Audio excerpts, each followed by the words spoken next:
Y estamos empezando una semana más. Bienvenidos nuevamente aquí a La Medida por TN23. Tres temas. Sandy, ¿cómo estás? Muy buenas noches. Muy buenas noches, Julio. Buen inicio de semana para ti y para todos ustedes. Gracias. Que nos permiten informarles y acompañarles en este análisis. Así es, tenemos tres temas.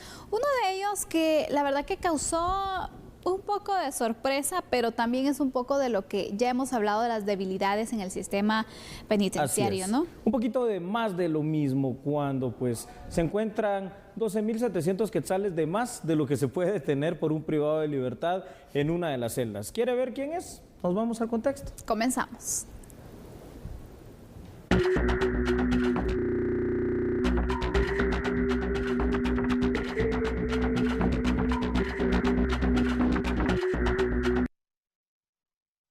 Haroldo Jeremías Lorenzana Cordón fue capturado en noviembre del 2019 en Zacapa, pues desde el 2008 es requerido por la justicia de Estados Unidos por cargos relacionados al tráfico de drogas.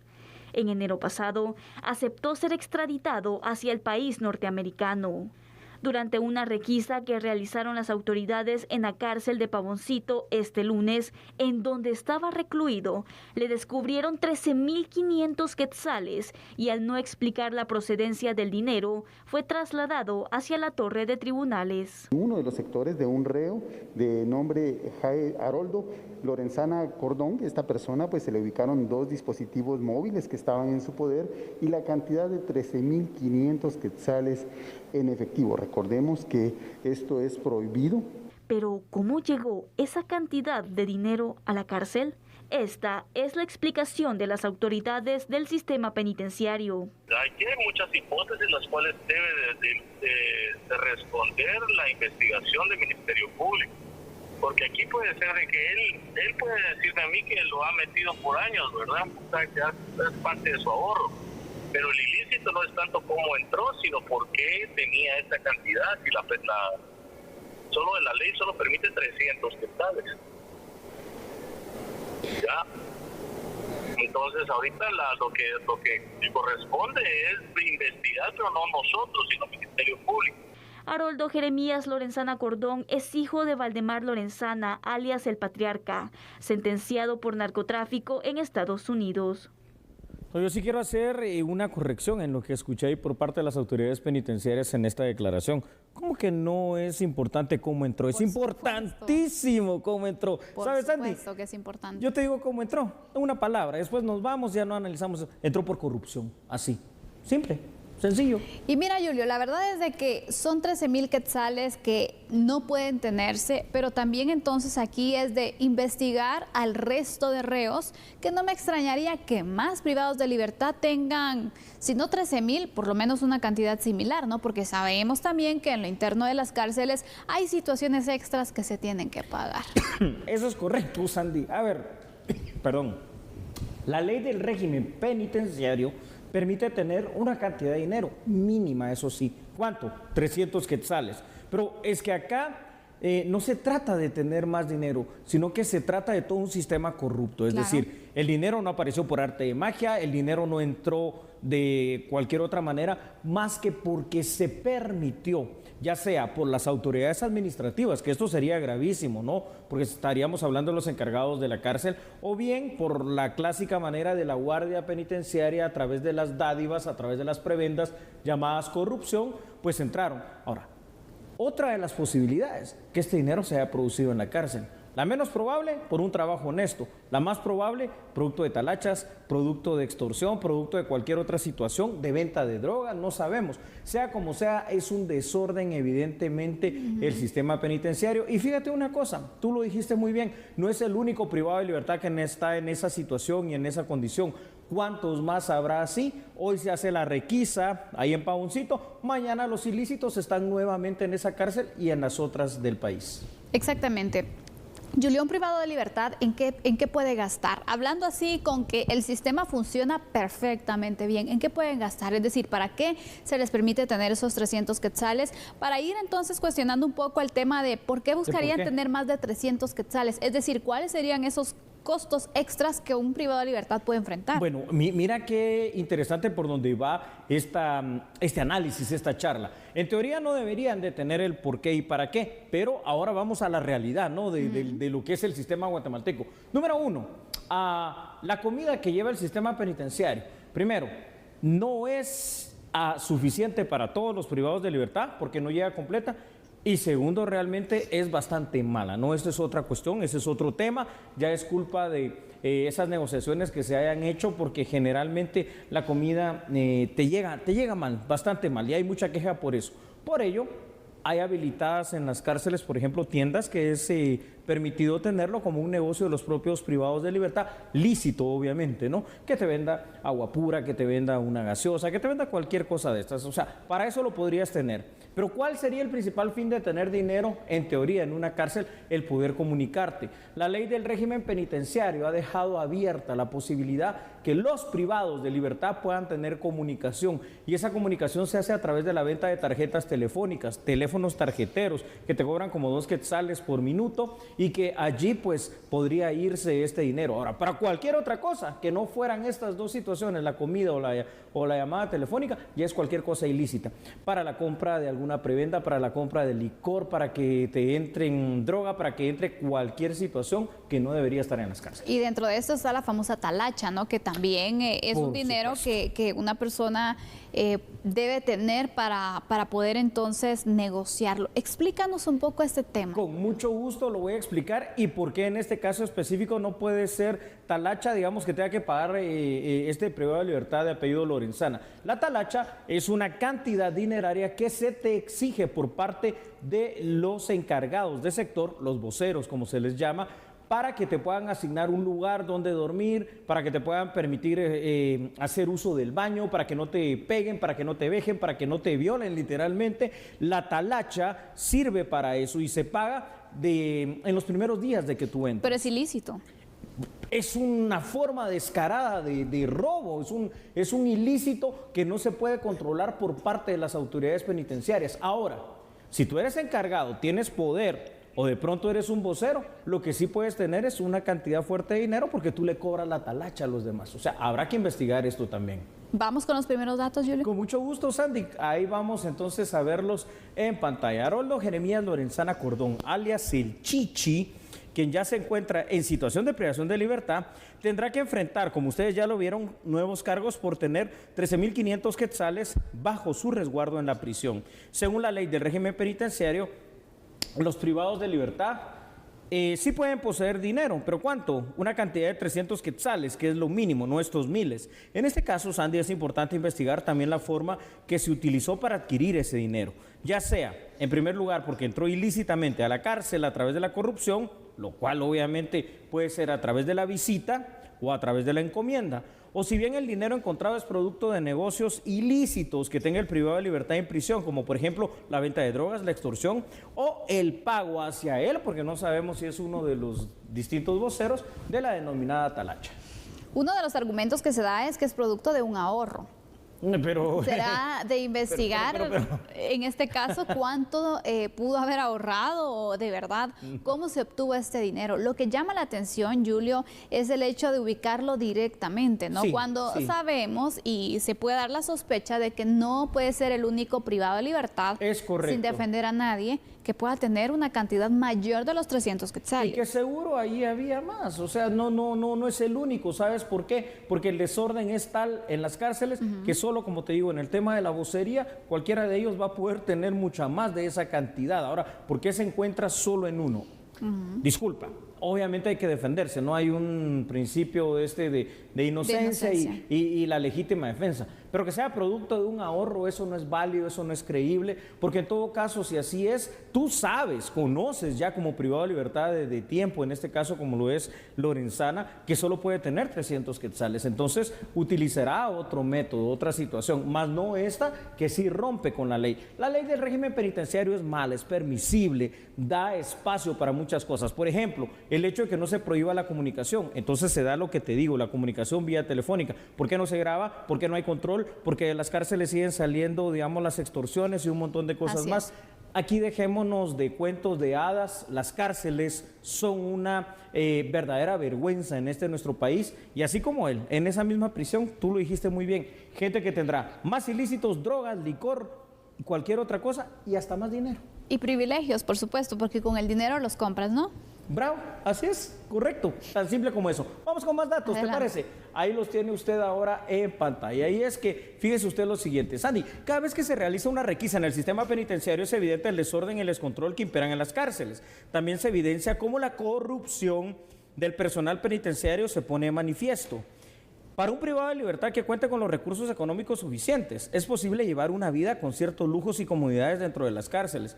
No se logra visualizar una solución para este tema porque nadie habla de la reforma penitenciaria a nivel político en el Congreso o en las autoridades de esta institución. Para eso sí te creo que pueda querer el dinero para tener una vida, digamos, hasta cierto punto de comodidades y de lujos dentro de las, entre comillas, 4 paredes de una prisión, que no es exactamente así. Pero eso significa que entonces ahí puede tener acceso a licor, alcohol, a mujeres, a droga, todo lo que necesite, a teléfonos celulares y a un montón de situaciones más. Pues, ¿cómo ves el desorden de siempre en las cárceles, Andy? La verdad es de que aquí lo que falta es ese control también y la investigación que debe ser constante, porque sí importa el hecho de cómo ingresó este dinero, ¡Claro! Porque nos da la pauta entonces del sistema de corrupción que existe a lo interno de cada centro de privación de libertad. Es decir, no un pajarito le pasó dejando los 1,000, 13,000 quetzales. Eso no. En la vida real no funciona así. Aquí alguien tuvo que haber facilitado para que este dinero llegara y es necesario investigarlo, porque si no, va a seguir pasando, así como no me extrañaría que esté sucediendo desde hace varios años. De hecho, en este mismo momento el descontrol es tal en las cárceles que lo que podemos ver ahorita que es de noche, que ya pasó la tabla para quienes no se recuerdan, es el conteo, el tercero de la noche, el que se hace precisamente ya entre 4 y 6 de la tarde, pues ya adentro de cada uno de los sectores donde están encerrados los privados de libertad, son ellos los que tienen el control. Ahí puede pasar cualquier cosa, pueden estar pegándole, vejando, exigiéndole talacha a cualquiera de ellos, puede estar pasando cualquier situación porque no hay una capacidad real, material y verdadera del sistema penitenciario de poder controlar las cárceles hoy por hoy. Así que o cambiamos las cárceles, cambiamos el sistema y cambiamos a su personal corrupto, o esto va a seguir de mal en peor. Pero es difícil, Julio, y es triste también en el sentido de que una y otra vez analizamos entonces puntos de corrupción, puntos débiles que tiene nuestro sistema penitenciario.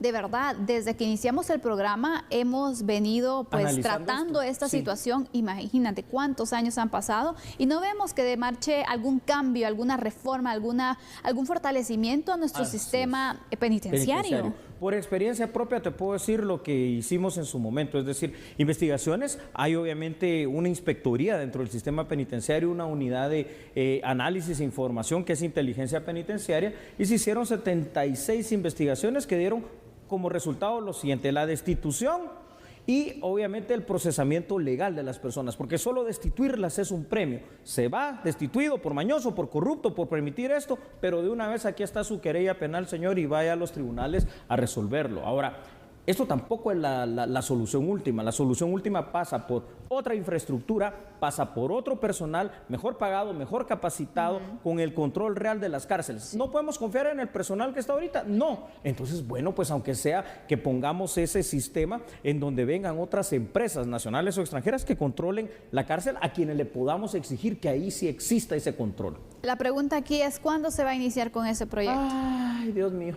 Mejor nos vamos a otro tema, ¿te parece? Vamos cerrando entonces este análisis. Ahí quedan entonces varias preguntas también para las autoridades correspondientes en seguimiento entonces a qué fortalecimiento se le piensa dar o cómo se piensa entonces mejorar el sistema penitenciario.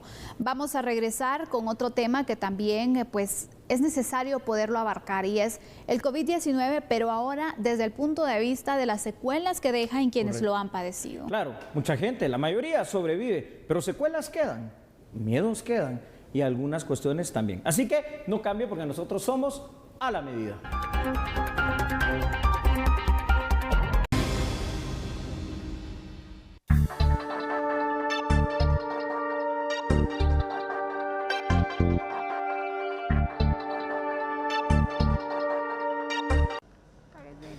Rodolfo Pinzón, funcionario del Hospital Roosevelt, dio a conocer cuáles son los tipos de lesiones que afronta una persona recuperada de COVID-19. Cada caso es distinto y contar con el esquema completo de vacunación es la diferencia entre secuelas temporales o permanentes. Las secuelas son, como les mencioné, son múltiples, las primordiales y que sí afectan mucho, todas van a afectar, pero especialmente la que nos centramos son las respiratorias. Ver el grado de fatiga, el grado de complicación pulmonar que pueda tener. Generalmente pueden desarrollar fibrosis pulmonar estos pacientes. Ver si van a quedar dependientes o no de oxígeno, o sea, la tendencia de nosotros es a que no vayan a quedar dependientes de oxígeno, que son las más graves que pueda tener inmediatamente el paciente. De ahí hay otras complicaciones que hemos visto, como por ejemplo caída de cabello, que esta regularmente se va recuperando a medida que va pasando el tiempo, pero obviamente tener esta secuela también hay que empezarles a explicar cuál es el motivo y la recuperación que espera tener. El funcionario de salud indicó que el Hospital Roosevelt desarrolla la unidad de atención integral para pacientes recuperados de COVID-19, en la cual se da seguimiento a los procesos de recuperación de cada paciente. Nosotros, digamos, le hacemos una evaluación primaria y lo hacemos nosotros en la clínica y ahorita estamos empezando con los pacientes del hospital porque es ahí donde tenemos su expediente clínico. Hemos tenido el contacto durante toda la etapa crítica del paciente, sabemos cómo egresó, entonces ya cuando llega con nosotros hacemos esa evaluación. En la evaluación nosotros determinamos qué pruebas va a necesitar y si esas pruebas van a salir normales o anormales y de esa manera le vamos a ir indicando qué otras terapias van a tener que hacer o rehabilitación pulmonar, qué otras intervenciones va a tener que hacer. Regularmente en la clínica damos 1 o 2 atenciones a la persona y luego buscamos el enlace con una tercera especialización. Generalmente es rehabilitación pulmonar y es la unidad de neumología. Hasta el momento llevamos más de 320 personas que se han atendido, de las cuales el predominio al inicio, el año pasado era más del 50% eran masculinos. Desde el 13 de marzo de 2020 a la fecha, el Ministerio de Salud Pública reporta como casos recuperados de COVID-19 478.671 personas a nivel nacional. Lo dijo Sandy Monroy hace unos minutos, hay secuelas, ¿no? Si bien se puede sobrevivir al COVID-19, dentro de ellas, Sandy, de las más leves. Puede ser desde diarrea hasta pérdida de cabello, que tampoco es gracia, ¿no? Ninguna de las dos. Y cuando se va a la parte ya más grave, una situación que es la fibrosis pulmonar, que sí necesita un tratamiento, una rehabilitación y algo constante para que no se convierta en algo de peligro para la vida de las personas. Y la pérdida de la memoria, o sea, estamos hablando de secuelas. La concentración. De la concentración. Secuelas que pueden llegar a ser bastante graves y en las cuales ya el Estado de Guatemala tiene que estar pensando qué hacer para poder atender a las personas que queden con estas secuelas, ya que ya se sabe. Totalmente. Mira, estos son los puntos más destacados en cuanto a las secuelas que quedan en las personas que, por un punto, logran vencer el COVID-19. Hay quienes han tenido de verdad que enfrentar una dura batalla, salen entonces de esta situación, pero después vienen estas secuelas.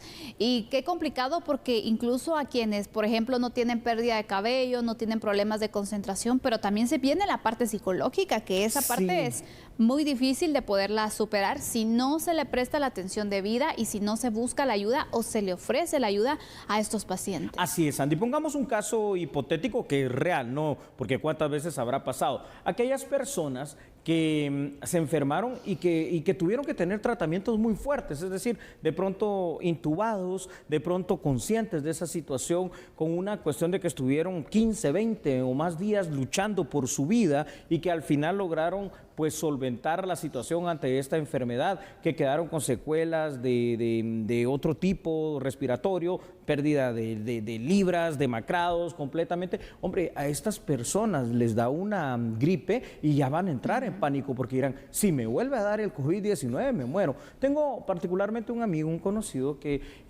perdió, según los médicos del Hospital Roosevelt, más o menos un 90% de su capacidad pulmonar y se ha ido recuperando de a poquito. Pero te imaginas qué es eso, o sea, te dicen, mire, a usted le da una gripe y se muere, literal. terrible. Y hay personas que después entonces de pasar este periodo con la enfermedad, de dar negativo finalmente del COVID-19, llevan meses tratando de recuperar, ya sea por los pulmones o de otro tipo de secuelas que también vayan teniendo. Incluso he visto situaciones o casos en donde incluso el tema de las articulaciones quedan entonces un poco afectadas y pasan meses de verdad con esta situación que al final les va repercutiendo porque, por ejemplo, hay quienes no logran sobreponerse de tal punto de, por ejemplo, continuar con su trabajo y entonces pasan de suspensión en suspensiones porque de verdad no pueden seguir, pero no en todos los lugares también admiten esta situación. Esa es la situación. Fíjate que he estado viendo muchas cuestiones, todos nos hemos enterado acerca de conocidos, de amigos, de familiares que se han enfermado de COVID-19,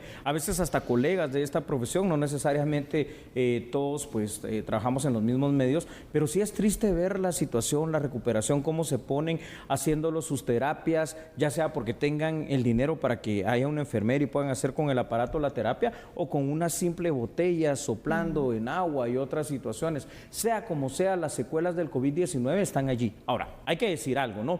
Tampoco es que todas, exactamente el 100% de las personas que sufrieron la enfermedad del SARS-CoV-2 que provoca el COVID-19 van a quedar con esas secuelas tan dramáticas. Pero sí ya se está viendo en los estudios clínicos, en los estudios médicos científicos, que sí un porcentaje interesante, o por no decir importante, de la población mundial está padeciendo esto que estamos hablando en esta noche. Y mira, en este punto la verdad que bueno que el Hospital Roosevelt pues ha implementado un área donde se está dando entonces acompañamiento a estas personas que presentan algún tipo de secuelas, porque es importante dar acompañamiento desde el punto de vista psicológico, médico y poderles apoyar. Ojo. Y lo importante que también es darlo a conocer para que la gente entonces, si se siente o tiene alguna secuela, pueda acudir. Pero esto es necesario replicarlo. Puede parecer repetitivo lo que voy a decir, pero ojo, y por eso creo que es muy importante lo que acabas de decir. Dos cosas. No es suficiente poner los huevos, hay que cacaraquearlos. Hoy el Hospital Roosevelt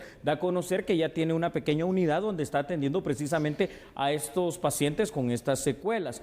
Y dos, y eso tal vez no se ha contemplado porque se está viendo la parte médica, la terapia psicológica y a veces probablemente un poco más fuerte, la terapia psiquiátrica que se necesita para el seguimiento de estos pacientes con secuelas graves. Aquí es donde podría entrar a funcionar, Julio, el resto de instituciones que tienen, por ejemplo, el servicio de psicología, de psiquiatría, también las facultades, exactamente, podrían apoyar esta situación para poder entonces darles acompañamiento, porque yo creo que una persona que pasa del COVID-19, el encierro y tantas situaciones de verdad que ves entonces alrededor, necesitas, pero también, por ejemplo, si se muere un familiar de COVID-19 también te es un trauma, Julio, y aparte la situación en general creo que a todos nos afecta psicológicamente. Ya solo la fatiga pandémica nos afecta a todos. Vamos entonces con datos gracias a nuestra producción y ahí los tiene usted en pantalla. La mayor parte de la gente que tiene la enfermedad por coronavirus, el COVID-19, se recupera por completo en pocas semanas. Los síntomas del COVID-19 a veces pueden persistir durante meses. El virus puede dañar pulmones, corazón y cerebro, lo que aumenta el riesgo de problemas de salud a largo plazo. Sandy, algunas veces estas personas se describen a sí mismas como personas con COVID-19 persistente y las afecciones se denominan síndrome post-COVID-19 o COVID-19 prolongado. En general, se consideran que son efectos del COVID-19 que persisten durante más de 4 semanas luego del diagnóstico de la enfermedad. Inclusive yo he escuchado a algunas personas conocidas, no necesariamente amigos, que dicen, mire, tengo hasta otros síntomas, siento que ya no tengo fuerzas, que perdí la energía, que perdí esas ganas. Entonces son cuestiones bien dramáticas, ¿verdad, Sandy? Que se están dando. Quiere decir que el tema de la pandemia está lejos de que termine, porque fuera que podamos, digamos, inocular y controlar de alguna manera el contagio del COVID-19, viene la atención post-COVID, que no sé cuánto tiempo va a durar. Y que también no se le ha dado tanta pues difusión o tanta prioridad, no sé, porque realmente en este momento es cuando vemos que existen unidades como la que tiene el Hospital Roosevelt, donde se le da acompañamiento, pero de verdad, la población, hay muchas personas que también indican otra situación, que es el tema de que se agitan con facilidad, que es una también de las secuelas que va quedando y que con el tiempo se va pasando, pero realmente no saben qué hacer o qué ejercicios poder aplicar para ir mejorando esta condición. Entonces necesitan un poco de orientación. A nivel general necesitamos, porque recordemos, a todos nos puede tocar. Entonces aquí, ojo, ¿verdad? Porque aunque ya lo hablamos la semana pasada, otro de los retos, y no sé si necesariamente de Francisco Coma como ministro de Salud, pero sí de las autoridades de salud guatemaltecas, que ya deberían de estar viendo lo que tú decías, convenios interinstitucionales con las universidades para tener ahí a sus especistas de psicología y psiquiatría pudiendo ayudar esto, va a ser el tema de que se puedan habilitar las clínicas suficientes o los lugares a donde puedan llegar las personas para poder atender esa situación. Dos cosas, la fatiga pandémica, que también es una situación terrible, y todos estos síntomas y traumas generados de una enfermedad. Sobrevivir a una pandemia, pues tampoco es que sea poca cosa. Exactamente, Julio. Pero, ¿qué te parece si hablamos más acerca de estas secuelas y sobre todo a quienes van afectando de mayor forma? Claro que sí, con mucho gusto. Veamos entonces, por favor, los datos ahí en pantalla. Y es que las secuelas afectan más a los adultos mayores, definitivamente, y las personas que padecen muchas afecciones médicas consideradas graves. Pero incluso los jóvenes o las personas sanas que se pueden sentir mal durante varias semanas o meses luego después de la infección van a ser definitivamente afectadas en su psique. Los signos y los síntomas más comunes que persisten con el tiempo, Sandy, incluyen fatiga, falta de aire, dificultad para respirar, tos, dolor articular en el pecho, dolor muscular o de cabeza, latidos rápidos o palpitaciones, pérdida del olfato o pérdida del gusto, depresión o ansiedad, mareos. Además, problemas de memoria, de concentración y problemas hasta para dormir. Se ha reportado que para muchos los síntomas empeoran después de hacer actividad física o mental. Quiere decir que el COVID-19, cuando decimos que vino para quedarse, cada vez más estamos viendo que vino para quedarse, porque no solo afecta y algunos fallecen, otros sobreviven, sino que en algunos todavía deja estas secuelas que definitivamente y de manera necesaria necesitan precisamente de algún seguimiento médico. Totalmente, Julio. La verdad es de que es necesario poder dar el tratamiento post-COVID para de esta forma orientar a la población de cómo ir mejorando pues estas secuelas, ¿no? ¿Correcto? Cómo ir también pues conllevando esta enfermedad y los efectos que se causan después, pero sobre todo resalto el tema psicológico, que es muy importante y que también puede desencadenar otros padecimientos, Julio. Entonces, ojalá y que de verdad las instituciones, las universidades puedan unirse a esta causa y poder también proponer entonces algún tipo de iniciativa y de proyecto para poder ayudar a las personas que han sobrevivido al COVID-19. Así es, qué enfermedad más terrible, ha demostrado ser el SARS-CoV-2 a través del COVID-19, algo hay que hacer. Hay muchos actores de la sociedad civil y pública guatemalteca que pueden estar aquí involucrados para ayudar, para venir y para permear esta situación. Mientras eso pasa, hoy en esta noche les dimos a conocer esas secuelas. Y ahora, si gustas, cuando regresemos vamos con otro tema. Así es, vamos a regresar hablando de migración y usted no se pierda qué ha pasado últimamente, qué se dice por parte de autoridades norteamericanas sobre la migración irregular. Al regresar le tenemos los detalles. Así es, no cambia. Entonces, recuerde que nosotros somos a la medida.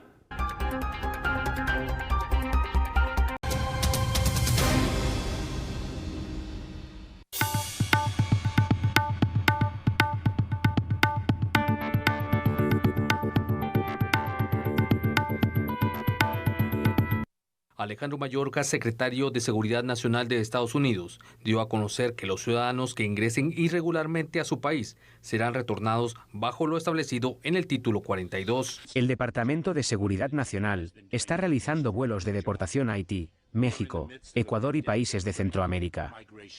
La migración irregular representa un riesgo de seguridad para los migrantes mismos.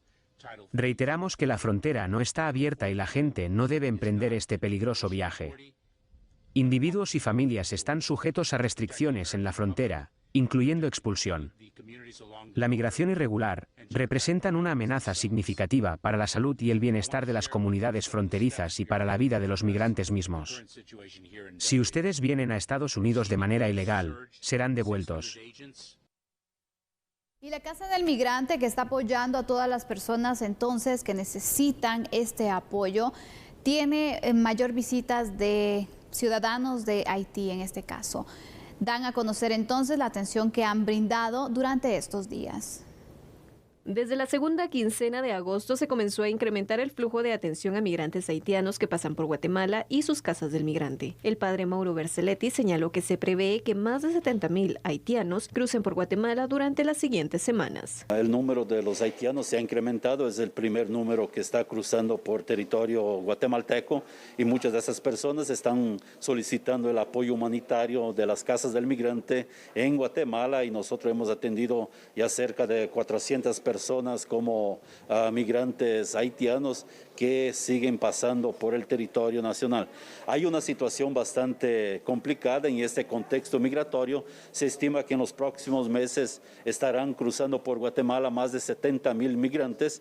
Esa es una estimación muy importante para que la tengamos en cuenta. A partir del terremoto de agosto que hubo en Haití, el número de haitianos ha crecido significativamente y hoy es el número 1 de personas que pasan por el territorio nacional. Y eso nos preocupa porque justamente son personas que se encuentran en situación de vulnerabilidad y que necesitan una respuesta de parte de los estados. Y justamente ayer se ha concluido el CELAC en México y creo que los estados tienen que dar una respuesta integral a esas personas que hoy se encuentran migrando y cruzando por México. Según UNICEF, alrededor de 1.2 millones de haitianos se vieron afectados por el terremoto del pasado 14 de agosto, donde según medios locales fallecieron 2.189 personas y al menos 332 personas fueron reportadas como desaparecidas. Según la Casa del Migrante, desde ese desastre natural, la migración irregular haitiana comenzó a incrementar. Bueno, aquí esto hay que verlo en varias aristas, televidentes y Sandy.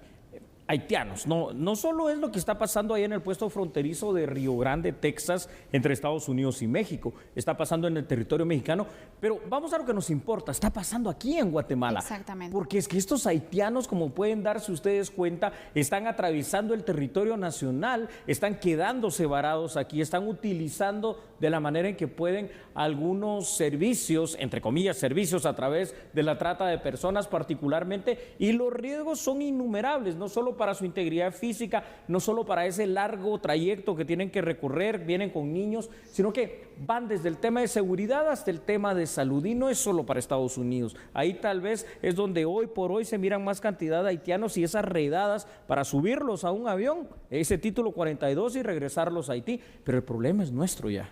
Totalmente, Julio, porque por ejemplo Estados Unidos se pronuncia e indica que no hay paso para la migración irregular y de hecho están entonces redoblando también los esfuerzos para fortalecer las fronteras y evitar el paso de migrantes de todas las nacionalidades.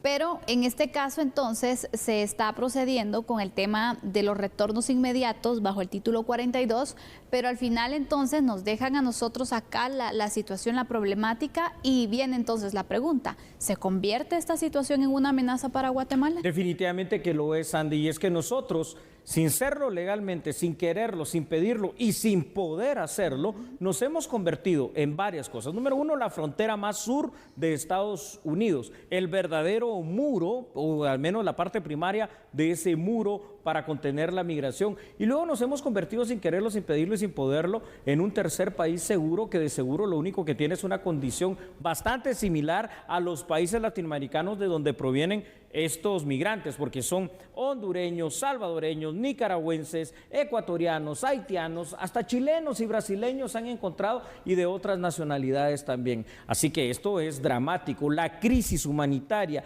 en cuanto a migración en su máxima expresión, afectando a Estados Unidos, México, pero afectando a Guatemala. Sobre todo Guatemala, exactamente, sí. Porque sabemos que México, pues bueno, también tendrá cierta problemática o cierta situación que le pueda afectar, pero la mayor carga en este momento la tiene Guatemala. Somos nosotros. Vamos con datos. Adelante. Muy bien, entonces vamos a ver los primeros datos preparados para ustedes ahí en pantalla. Latinoamérica, Sandy, en general está atravesando por una oleada de migración irregular que trata de salir de su país de origen en búsqueda de mejores oportunidades de vida. El solo hecho de iniciar una travesía incierta a través del fenómeno social de esta migración irregular representa un riesgo en todo sentido. En tiempos actuales, para empezar, en medio de la pandemia del COVID-19, es en principio un peligro sanitario. tanto para los migrantes como por las poblaciones donde pasan y particularmente para nuestras poblaciones aquí en Guatemala. A su vez, la migración irregular fomenta otra serie de fenómenos criminales, como el de la trata de personas, y ello conlleva exponerse a más riesgos. A ver, Sandy, solo quiero, para iniciar nuevamente con el análisis, decir lo siguiente. En el ranking latinoamericano, donde Guatemala por mucho tiempo ha estado rezagada en ese tema de la vacunación y ha superado a otro país en crisis, que es Venezuela, hay un país que ni siquiera aparece, porque de vacunación prácticamente cero, y es Haití. Y si tantos ciudadanos haitianos están pasando por aquí, ya solo el hecho de ese paso conlleva una posible diseminación de la pandemia. ¿Podemos vacunarlos bajo los estándares actuales de Guatemala? No, porque el requisito sine qua non es que te registres con tu DPI, por eso es que ciudadanos extranjeros no se pueden vacunar acá. Exactamente, Julio, pero mira, a mí lo que me sorprende es de que hoy se da a conocer que el presidente de México pues envió entonces una solicitud a Estados Unidos, a las autoridades, para que se puedan apoyar distintos proyectos para El Salvador, Honduras y Guatemala, y por supuesto México, con el tema de jóvenes, con el tema entonces de apoyo para evitar las migraciones. Pero de ahí yo no miro ningún pronunciamiento, ni ninguna solicitud, ni nada por parte del resto de países de la región. Y es preocupante porque aquí el problema es de todos. El problema es de todos. Ya lo hemos dicho en otras ocasiones con los ciudadanos hondureños y salvadoreños que están aquí en Guatemala, que bueno, pues si se les puede dar una ayuda lo hacemos, y vaya, si no lo hemos hecho. Claro. Pero yo no miro, por ejemplo, los pronunciamientos de los presidentes hondureños y salvadoreños. O las acciones. Para hacer algo, ¿no? Exacto. Para hacer algo. Ahora, AMLO, un presidente pues bastante pasivo, si así vamos, ante muchas situaciones, tuvo las agallas, los pantalones y la situación de decir, mire, aquí necesitamos apoyo de ustedes, señoras y señores, porque quieren llegar a Estados Unidos, no solo para México, para Guatemala, El Salvador, Honduras. Entonces yo creo que ha llegado el momento de ya dejarnos de esos compartimentos estancos, de actuar por separado, unirnos, porque tenemos la misma problemática, y entonces actuar o pedir las acciones. Pero bueno, eso uno, pero por otro lado yo creo que ya llegó el momento de que los gobiernos locales latinoamericanos y casi toda Latinoamérica, a excepción de cierta situación, de ciertos países que son una excepción de verdad, deben de estar trabajando por su gente y crear el desarrollo, el bienestar y la seguridad en sus propios países, incluida Guatemala. Por supuesto, sin duda alguna, porque mira, al final aquí una forma de evitar totalmente que se dé la migración irregular está muy complicado. Entonces, hay que hacerle frente a la problemática desde la realidad que se está viviendo, no soñando en el que va a disminuir, no, eso va a depender de las acciones que se hagan, de las condiciones de vida que se le da a los ciudadanos, para evitar entonces que sea uno de los motivos por los cuales abandonen su país. Ni esperando que otros resuelvan nuestros problemas, empecemos a resolverlos nosotros. Vamos con más datos, por favor, y ahí los va a ver usted en pantalla en este momento. Para Guatemala, un flujo migratorio masivo representa también un problema en materia de seguridad, Sandy, pues al tener de paso, o en todo caso varados y sin esperanza a los migrantes, esto puede conllevar a que cometan hechos delictivos por sobrevivir. Podemos mencionar el caso particular de El Ceibo en el Petén, donde no se cuenta, por ejemplo, con la infraestructura necesaria ni los servicios de ayuda para el apoyo de tantos migrantes varados allí. Otro aspecto a considerar es que cada día provienen más migrantes de muchos países distintos, ya ni siquiera en Latinoamérica, hasta de otros continentes. Y en Guatemala no existe la condición de ningún tipo de servicio que les pueda brindar seguridad en esa oleada, en esa marea humana en que se dejan venir. Los fenómenos migratorios masivos, Sandy, que anteriormente se visualizaban en el mundo, tú lo recordarás, en lugares como África o algunos países asiáticos que estaban en guerra, ahora se han trasladado a nuestro continente, y es aquí donde está la crisis, y es aquí donde se necesita la ayuda, y es aquí donde se necesita la acción. Pero la primera acción debe empezar por nosotros mismos, y hablo no solo de sociedades, hablo de gobiernos. Totalmente, Julio. La situación migratoria irregular va a seguir, sin duda alguna. No se ve de verdad que disminuya, sino incluso la Casa del Migrante decía, en los últimos días hemos visto más necesidad, más emigrantes que requieren el apoyo, y son algunos de los puntos en los cuales nosotros podemos ver cómo la problemática cada vez se agudiza y cada vez entonces necesita acciones rápidas de parte de las autoridades. Sí, y Guatemala es el punto, el enclave, ¿no? Ahí estamos como puente necesario para pasar por la vía que sea. Le dejamos este tema para que usted piense, para que usted analice, para que veamos qué es lo que podemos hacer,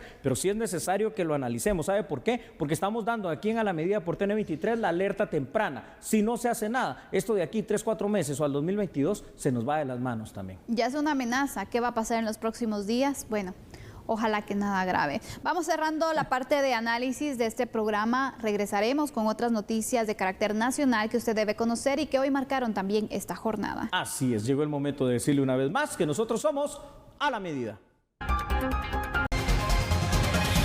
Y ya estamos de vuelta y de regreso aquí en su programa A la Medida con la parte informativa. Vamos a hablar todavía acerca de la pandemia. ¿Sabe usted que las autoridades de la Organización Mundial de la Salud y también de la Organización Panamericana de la Salud han hecho un llamado a todos los países miembros para poder fortalecer sus sistemas de salud de manera integral? Esto a efecto de poder hacer frente de manera adecuada a la pandemia del COVID-19. Vea la información.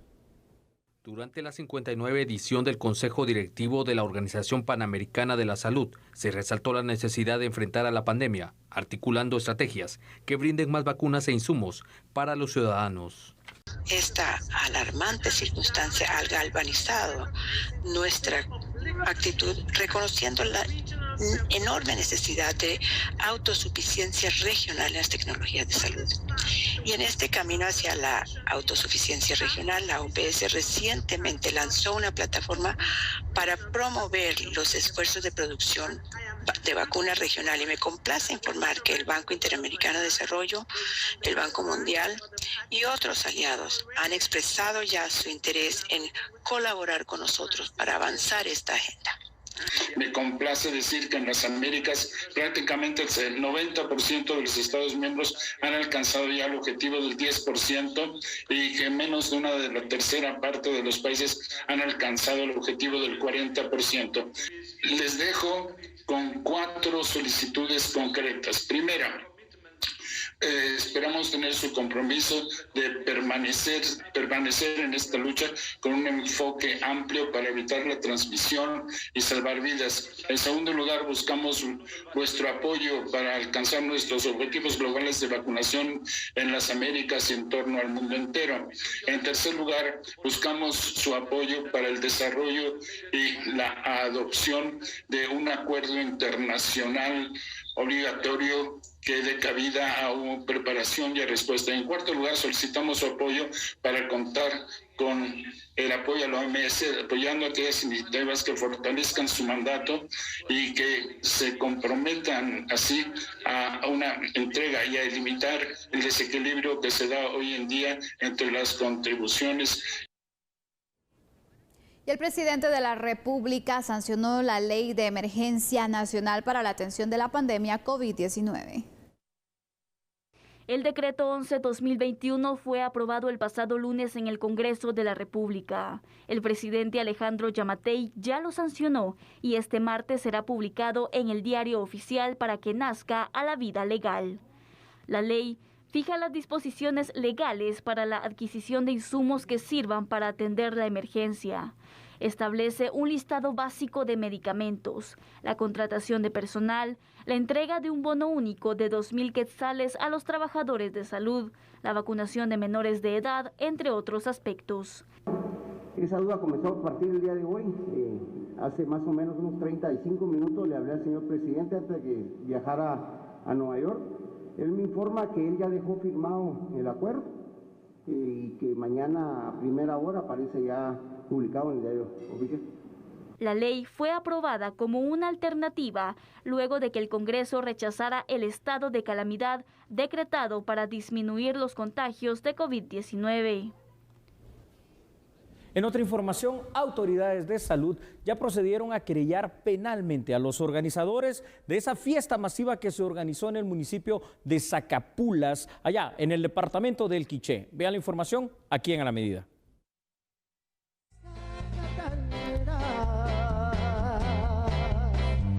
El pasado 6 de septiembre, en pleno toque de queda, varios pobladores de Parrashtut, Zacapulas, Quiché participaron en una fiesta masiva.